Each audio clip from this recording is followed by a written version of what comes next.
देश के 20 करोड़ से ज़्यादा अल्पसंख्यकों के, विशेषकर मुसलमानों को दूसरे दर्जे का नागरिक बना देने का प्रयास चल रहा है। उन पर हो रहे अत्याचार प्रतिदिन बढ़ते जा रहे हैं। उनकी संपत्ति को लूटा जा रहा है, हत्याएं की जा रही हैं, घर तोड़े जा रहे हैं, उनके पूजा स्थलों पर कब्जा प्रशासन की मदद से किए जा रहे हैं। अगर ये धर्मनिरपेक्षता तंत्र नहीं कहा जा सकता है। ये व्यवस्था जब तेजी से लोकतंत्र में तानाशाही की तरफ बढ़ रही है, हिटलर ने भी तो जनता द्वारा चुने जाने के बाद संविधान में संशोधन करके तानाशाही कायम कर दी थी। हमारी सरकार भी उसी के समांतर चलने का प्रयास कर रही है। अस्सलामु अलैकुम नाज़रीन। समाजवादी पार्टी के सरबराह और उत्तर प्रदेश के कुनूत से रुकन पार्लियामेंट अखिलेश यादव ने आज पार्लियामेंट के सुरमाई इजलास के दौरान संविधान के 75 साल मुकम्मल होने के मौके पर लोकसभा में बहस में हिस्सा लिया।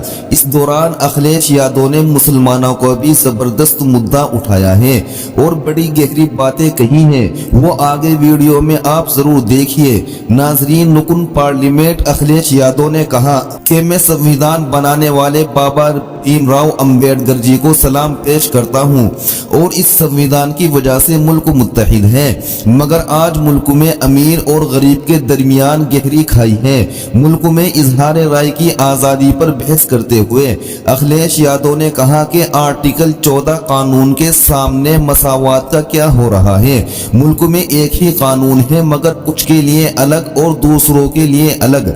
अगर हुक्मरान जमात का कोई शख्स भगवा दुपट्टा पहनकर गाली दे तो जनाब कोई बात नहीं, और दूसरी पार्टी का कोई शख्स इंसाफ मांगने भी जाए तो उस पर लाठी चार्ज किया जाता है। तो आइए नाजरीन, पहले ये वीडियो देखते हैं और इसके बाद बैरिस्टर असदुद्दीन ओवैसी साहब की तकरीर भी आप जरूर सुनिए। मैं इस संविधान की चर्चा पे जहाँ खड़ा हुआ हूँ, मैं बाबा भीमराव अंबेडकर जी उनको श्रद्धांजलि अर्पित करते हुए जिन्होंने संविधान को देने का काम किया। हमारा संविधान जो तैयार हुआ है, उनकी प्रबुद्ध दृष्टि का परिणाम है कि हमारे पास न्याय, स्वतंत्रता, समानता और बंधुत्व के सिद्धांतों पर आधारित एक महान संविधान हमें मिला है। भारत राज्यों का एक संघ है और हमें विविधता में एकता पर गर्व है। ये हमारा संविधान ही है जिसने भाषाई, क्षेत्रीय, धार्मिक और जातीय विविधता वाले हमारे देश को एक साथ रखा है। ये संविधान डॉक्टर अंबेडकर जी ने कहा था कि संविधान की सफलता इस पर निर्भर करेगी कि हम उसके अनुसार कैसे काम करते हैं। ये वही संविधान है जो समय समय पर हमारा रक्षा कवच बनता है। अध्यक्ष महोदय, ये संविधान हमारी ढाल है, संविधान हमारी सुरक्षा है, संविधान हमें समय समय पर शक्ति देता है। संविधान ही देश की 90% शोषित, उपेक्षित, पीड़ित, वंचित जनता के अधिकारों का सच्चा संरक्षक है। ये संविधान ही हमारा बड़ा मददगार है। इसलिए ये हमारे जैसे लोग और देश के कमज़ोर लोगों के लिए और खासकर पीढ़ी के लिए संविधान की रक्षा जन्म मरण का विषय है। संविधान ही लोकतंत्र की प्राणवायु है और जहां बाबा साहब भीमराव अम्बेडकर जी ने इतना शानदार अच्छा संविधान दिया, वहीं डॉक्टर अम्बेडकर ने स्पष्ट कहा था, जो हमारे माननीय मंत्री जी ने भी सत्ता पक्ष से वो बात रखी और कहा था, संविधान कितना भी अच्छा हो, यदि उसे लागू करने वाले लोग अच्छे नहीं होंगे तो परिणाम अच्छे नहीं निकलेंगे। इसलिए अध्यक्ष महोदय, इस संविधान पर लगभग 75 वर्ष में के बाद भारत की संसद में फिर चर्चा हो रही है। हमारा प्रेमबल कहता है कि धर्म निरपेक्ष गणराज्य बने, राज्य की निगाह में सभी धर्म समान हैं। हमारा सेकुलरिज्म हमें रिलीजियस इक्वलिटी का रास्ता दिखाता है। यही ना अर्थ इसका है। क्या इस पर सरकार अमल कर रही है? देश के 20 करोड़ से ज़्यादा अल्पसंख्यकों के, विशेषकर मुसलमानों को दूसरे दर्जे का नागरिक बना देने का प्रयास चल रहा है। उन पर हो रहे अत्याचार प्रतिदिन बढ़ते जा रहे हैं। उनकी संपत्ति को लूटा जा रहा है, हत्याएं की जा रही हैं, घर तोड़े जा रहे हैं, उनके पूजा स्थलों पर कब्जा प्रशासन की मदद से किए जा रहे हैं। अगर ये धर्मनिरपेक्षता तो धर्म शासित राज्य की क्या परिभाषा है।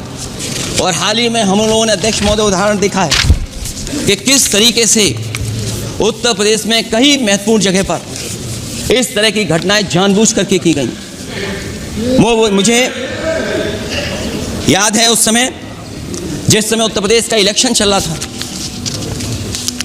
बहुत से लोगों को वोट डालने का अधिकार जिनको था उनको अधिकार से रोका गया और जो लोग वोट डालने जा रहे थे उन्हें डराया धमकाया जा रहा था। ऐसे इंतजाम किए गए थे कि ये वोट डालने के लिए वोट बूथ तक न पहुंच पाए। वो तस्वीरें अध्यक्ष महोदय न केवल हम लोगों ने देखी बल्कि पूरे देश और दुनिया ने देखी होंगी कि किस तरीके से उत्तर प्रदेश की सरकार के प्रशासन के इशारे पर एक पुलिस के अधिकारी ने महिलाओं को वोट से डालने से रोका और रिवॉल्वर दिखा करके कहा कि वोट डालने नहीं जाओ। मैं उन बहादुर महिलाओं को बधाई देना चाहता हूं कि उन्होंने परवाह नहीं की। उन्होंने कहा कि इससे कुछ जान जाने वाली नहीं, अगर जान भी जाएगी तो हम वोट डाल करके आएंगे। क्या यही लोकतांत्रिक गणराज्य है? सच्चे लोकतंत्र में जनता संतापूर्वक मतदान के माध्यम से अपनी सरकार चुनती है। क्या हम सही अर्थों में लोकतांत्रिक व्यवस्था में जी रहे हैं जहां सरकार मशीन और सरकारी मशीनरी के जरिए जहां चाहे अपनी सरकार बना लेती है, जनता के मत का कोई अर्थ नहीं रखे हैं, वह लोकतंत्र नहीं कहा जा सकता है। यह व्यवस्था जब तेजी से लोकतंत्र में तानाशाही की तरफ बढ़ रही है, हिटलर ने भी तो जनता द्वारा चुने जाने के बाद संविधान में संशोधन करके तानाशाही कायम कर दी थी। हमारी सरकार भी उसी के समांतर चलने का प्रयास कर रही है। और नाजरीन, AIMIM के सदर बैरिस्टर असुद्दीन उवैसी साहब ने लोकसभा में तरमीमी बिल 2024 से मुताल्लिक एक अहम मसला उठाया है। उन्होंने फौरी हंगामी कार्रवाई और बेहतर फंड मुख्तस करने की वकालत की। उन्होंने मौसमियाती तब्दीलियों, गर्मी की लहरों और फिजाई आलूदगी से निपटने की जरूरत पर जोर दिया और कंदरीकत के जरिए मकामी हुक्काम को मजबूत करने की जरूरत पर भी रोशनी डाली है। आइए वो भी सुन लीजिए। माननीय उवैसी साहब। शुक्रिया मोहतरम सर, मैं इस बिल की मुखालिफत में खड़ा हूँ। इस बिल में सेक्शन 5 को तरमीम करके ये बताया जा रहा है सरकार की तरफ से कि scope, nature, category of officers, employees को वो लोग खुद तकर्रुर कर सकते। But if you see section 5(1) sir, this is just a cosmetic amendment because section 5(1) says the national authority can exercise this power only with the prior approval of central government. Now this greatly undermines the purpose of the amendment. So basically there's no decentralization. Sir, this bill fails to set minimum standards and conditions so as to ensure that it is not filled by bureaucrats with limited knowledge of disaster relief and mitigation. Sir, sections in 18(1) section CA is being added. Now it requires that the district plan has to be prepared in accordance with the national and state plans. Sir, but at the hyper-local level, local authorities should retain the power to shape specific measures for disaster relief, and local plan should complement the national plans and not the other way around. Sir, the current definition of disaster and disaster risk is very restrictive, sir. It does not include some of the major national disasters like heat waves and pollution. Now this 70% I demand, sir, should be reduced to 15%, and more emphasis should be on the actual incident of calamities. Sir, I demand from the government, this FRBM limit of 3% is there. Let 0.5% be earmarked for natural disasters. See, climate change is a reality, sir. So 0.5% should be earmarked in the FRBM so that the state governments can go to multi-lending and say World Bank.